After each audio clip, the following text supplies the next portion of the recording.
ketika anak gadisnya dilamar, kami yang laki-laki ini dipersulit dengan mahalnya uang panai yang jika dikaji dalam Islam, uang itu bukanlah bagian dari syarat sah menikah. Dengar baik-baik. Saya punya anak laki-laki, tetangga saya punya anak perempuan. Ketika dia minta mahar sebaris batang kelapa, minta emas sekian gram, itu untuk anak ini berdua atau untuk dia? Untuk kehidupan anak ini berdua. Maka wahai bapak yang punya anak gadis, adat istiadat ini kau biarkan saja, tapi kau bantu anak lajang ini. Kenapa? Karena kau nikahkan dengan anak yang soleh ini, nanti bahagia mereka berdua, kebahagiaan anak gadismu, bahagia engkau juga. Jadi sebetulnya kalau dipahami adat ini dengan baik, cobalah pahami sosiologisnya, pahami dengan baik, itu untuk membahagiakan pasanganmu muda. Pasangan muda itu kalau dia menikah, kebun kelapanya luas, emasnya banyak, maka insya Allah angka perpisahannya bisa diminimalisir. Kenapa banyak angka? Itu karena gara-gara kurang. Orang kalau sudah kurang belanja, itu cacingnya naik. Marah dia, mengamuk. Oleh sebab itu, bapak-bapak, ibu-ibu, kau bantu anak lajang ini, datang anak lajang. Kupinang anakmu dengan bismillah. Memangnya rice cooker bisa diisi bismillah? Anak muda, aku tidak setuju kalau kau pinang anakku dengan bismillah. Karena anakku ini mau rumah, mau. Oleh sebab itu, ku bantu engkau. Maka wa ta'awanu 'alal birri wat taqwa wa la ta'awanu 'alal itsmi wal udwan. Nabi Muhammad itu berapa maharnya waktu nikah dengan Khadijah? Baca kitab Ar-Rahiq Al-Maktum. Isruna bakara, 20 ekor onta. Satu onta 35 juta kali 20 ekor 700 juta.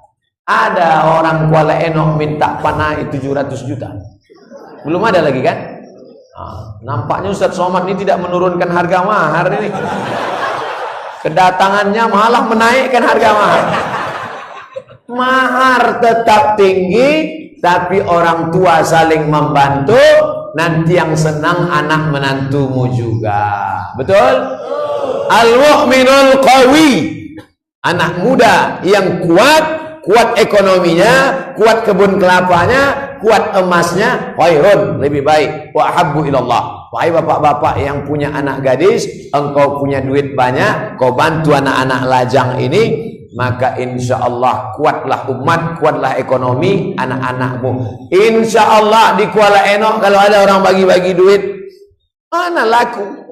Kalau ada orang mau bagi-bagi baju kaos, tidak laku. Kenapa? Karena ekonominya mapan. Pabrik ada, kelapa ada, lautnya luas, rumahnya bagus, masjidnya mewah. Membuat masjid sebesar ini, berapa tiang yang ini? Oleh sebab itu maka kalau ada anak muda yang kesulitan, bapak ibu bantu dia, insya Allah. Ustaz Abdul Somad datang tidak menurunkan mahar, tapi beban kalian insya Allah agak berkurang sedikit. Mudah-mudahan yang lajang-lajang dijumpakan Allah dengan yang gadis-gadis yang baik-baik. Yang bilang amin yang belum nikah aja. Sebelum lanjut, jangan lupa dukung terus channel Hijrah Reaction. Terima kasih. Jamaah masjid yang shopnya renggang, jika kita ingin merapatkan shop, kadang mereka masih renggang, dan kadang shop depan masih kosong, karena kadang jamaah masjid saling tunjuk-menunjuk untuk shop ke depan. Imam, kecuali imam subuh tadi tak perlu ditengok karena udah penuh. Imam melihat ke kanan ke kiri, penuh. Penuhkan shop, penuhkan. Kalau saya sebelum sholat, penuhkan. Subuh tadi tak perlu, makanya Ustaz Tawab tak ada nyuruh, karena kita udah penuh melimpah. Tapi kalau yang sholat jamaah inti, penuhkan dulu shop awal, penuhkan. Lalu shop yang kedua di mana mulai? Shop 2 mulai dari tengah, baru diisi ke kanan. Makanya apa tadi kata Ustaz Tawab sebelum takbir? Sawa wa tarasu. Apa maksudnya? luruskan, rapatkan isi yang kosong. Sawus sufuf. Apa pernah imam sebelum sholat bilang, tidak kusuruh lagi karena kalian udah tahu semua kan? 5 kali sholat sehari tetap dia katakan, luruskan shaf, rapatkan. Qadamun bi qadamin, kaki rapat dengan kaki. Mangkibun bi mangkibin, bahu rapat dengan bahu. Bahu saya rapat dengan bahu Syekh. Tak masalah, karena antara bahu kami ada kain. Tapi ketika kaki rapat, kadang bagi sebagian bermasalah. Geli dia. Asal rapat, kawan nih pula gatal. Gatal. Makanya kalau ada kawan yang sensitif, jangan kau tempel. Kau tempel sekali dia pindah, jangan kau tempel lagi. Takutnya dia orangnya emosi, begitu tempel, gitu.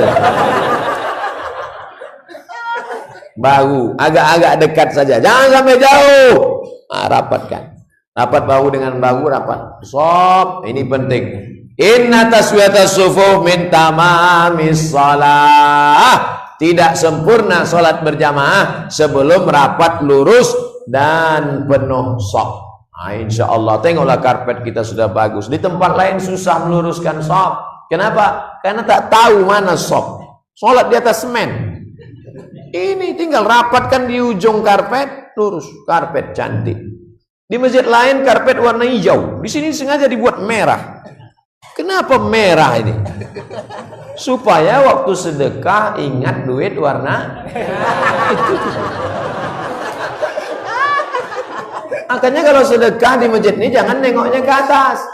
Karena kalau ke atas ingat duit warna hijau 20.000. Kalau merah 100. Nah, nanti kalau pas kotak Jumat lewat ada yang nengok ke atas, itu 20.000. Ada pendapat, apa pendapat Pak Ustadz tentang pejuang subuh? Mantap. Saya pertama kenal pejuang subuh di Tembilahan. Selesai ceramah, pergi saya ke tempat Ustadz Effendi LC, kakak kelas saya. Datang anak-anak muda pakai baju coklat, maju ke dalam. Ustadz, tolong buatkan video endorse. Endorse itu apa? Kasih motivasi kami. Pemakaian jaket coklat, pejuang subuh. Tertulis, pejuang subuh. Pas zuhur tak datang.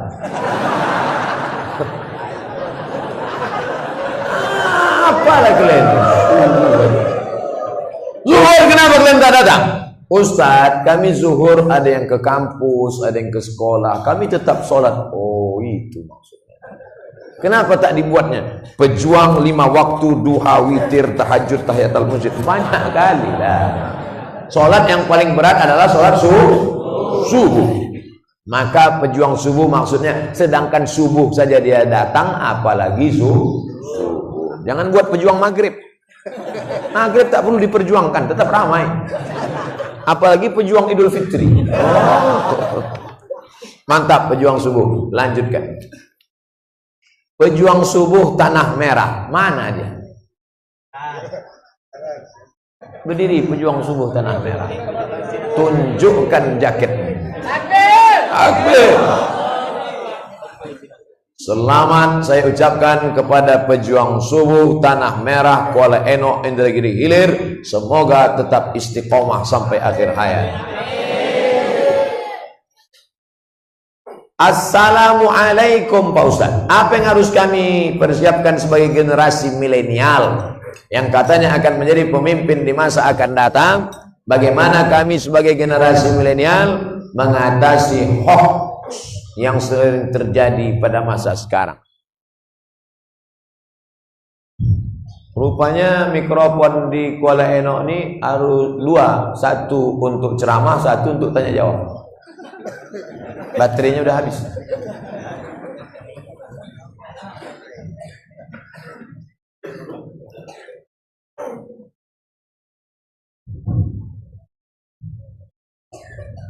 Apa yang perlu disiapkan untuk memerangi hoax? Sudah ada dalam Quran. Mana ayatnya? In ja'akum fasiqum binaba'in. Kalau datang orang bawa berita hoax, fatabayyanu, klarifikasi. Ustaz Somad jadi ceramah di Tanah Merah? Tidak, saya ceramah di Kuala Eno. Sama lah tuh Pak Ustaz. Oh, sama. Itulah perlunya klarifikasi. Ustaz Somad, betul Ustaz ada mengatakan begini. Itu memang betul. Tapi video saya 2 tahun yang lalu itu dicomot-comot, dipotong-potong, dikat-kat orang. Makanya perlu klarifikasi. Tapi kami lihat di Instagram Ustaz, katanya begini. Instagramnya followernya berapa? 1000. Itu bukan punya saya. Follower saya yang 8 juta. Maksud saya yang belum follow. Ustaz, kami lihat di YouTube katanya Ustaz ngomong begini. Berapa menit? 2 menit. Itu dipotong orang. Video asli saya 1 jam. Karena kalau saya ceramah 60 menit. Tonton yang lengkap. Subscribe, like, and share. Jadi anak-anak muda kita harus cerdas. HP-nya sudah cerdas, smartphone. Jangan sampai orangnya goblok. Tak level, tak sesuai. Tapi anak-anak muda Kuala Enok cerdas-cerdas. Apakah Rasulullah pernah melaksanakan sholat duha? Karena dalam hadis riwayat Bukhari, Aisyah mengatakan, aku tidak pernah melihat Nabi sholat duha, namun aku melakukannya. Apakah kalau Aisyah tidak melihat berarti Nabi tidak pernah melakukan? Maka kalau ada hadis munfi dengan musbit, al-musbit muqaddam, yang menetapkan itu lebih didahulukan daripada yang tidak menetapkan. Begitu kaedah dalam menerima hadis. Dan hadis itu ada 3. Pertama, qauli. Kedua, fi'li. Ketiga, takriri. Tidak disyaratkan mesti pernah dibuat Nabi. Contoh, Sami'allahu liman hamidah. Yang dibaca Nabi, Rabbana lakal hamdu mil'us samawati wa mil'ul ardi wa mil'u ma syi'ta min syai'in ba'du. Tapi ada makmum bacanya lain. Sami'allahu liman hamidah. Apa dia baca? Alhamdulillahi hamdan thayyiban katsiran mubarakan fi. Nabi tak pernah baca, Nabi tak pernah amalkan, Nabi tak pernah lakukan. Nabi tanya, siapa yang baca itu tadi? Assalamualaikum warahmatullahi wabarakatuh. Assalamualaikum warahmatullahi wabarakatuh. Siapa yang baca doa itu tadi? Ana. Aku yang baca ya Rasulullah. Apa kata Nabi? Ra'aitu bid'an wa thalathina malakan yabtadirun. Aku lihat malaikat turun dari langit 39 ingin mencatat doa yang kau baca. Itu menunjukkan tidak mesti disyaratkan harus dilakukan Nabi. Tentang sholat doa, Nabi berpesan kepada Abu Hurairah. Apa kata Abu Hurairah? Ausani Khalili, orang yang kucinta, berpesan kepada aku supaya tidak meninggalkan 3. Di antara pesan yang 3 itu, jangan sampai meninggalkan sholat duha.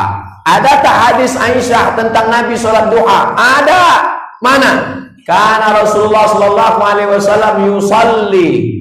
Nabi pernah sholat duha berapa rakaat? 4 rakaat. Summa yazidu masya'a. Kemudian ditambahnya. Hadis Aisyah mengatakan tidak pernah aku lihat. Hadis Aisyah juga mengatakan Nabi sholat duha. Kenapa bisa satu rawi ada iktiraf, ada ikhtilaf? Hadis yang mengatakan tidak itu terikat dengan satu kondisi dan keadaan. Hadisnya sama-sama riwayat Aisyah radhiyallahu anha. Aisyah sendiri yang mengatakan, yusalli arba'an, Nabi salat 4 rakaat, tetap 2 salam, 2 rakaat 1 salam, 2 rakaat 1 salam, summa yazidu masya'a, kemudian ditambahnya sesuka hatinya. Riwayat Abu Hurairah 2 rakaat, riwayat Aisyah 4 rakaat, riwayat Ummu Hani 8 rakaat, riwayat Aisyah 4 rakaat tambah. Oleh sebab itu maka yang buat 2 rakaat bagus, yang buat 4 rakaat bagus, yang buat 6 rakaat bagus, yang buat 8 rakaat bagus. Tapi PNS sholat duha sampai jamaah ngantri tak bagus. pegawai di kantor. Ini kenapa antrian panjang orang mau ngurus KTP? Pegawainya sedang sholat duha. Ini jahil murakkab. Sholat duha dulu di rumah, baru berangkat di kantor. Jam berapa baru boleh sholat duha? Sholat duha sudah boleh ketika matahari terbit lewat setinggi anak tombak. Ini bumi, ini tombak. Setinggi tombak matahari sudah lewat, qaida ramhin, sudah boleh sholat duha. Sampai kapan? 10 menit menjelang zawal tergelincir matahari. Kenapa ustaz-ustaz mengatakan sholat duha jam 9, jam 10? Waktu afdal. Pagi sebelum berangkat, sholat duha dulu. Jam 7, sholat duha. Usalli sunnatad duha rak'ataini lillahi ta'ala. Saya enggak pakai usolli Pak Ustaz. Enggak pakai usolli lillahi ta'ala. Jadi hadis kalau dia mengatakan tidak, itu menunjukkan dia terikat dengan sesuatu.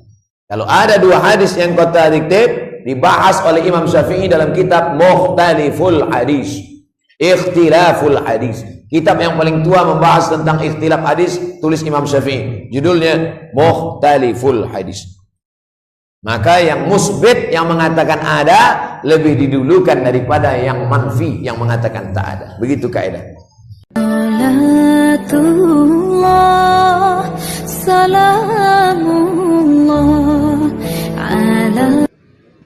Assalamualaikum warahmatullahi wabarakatuh.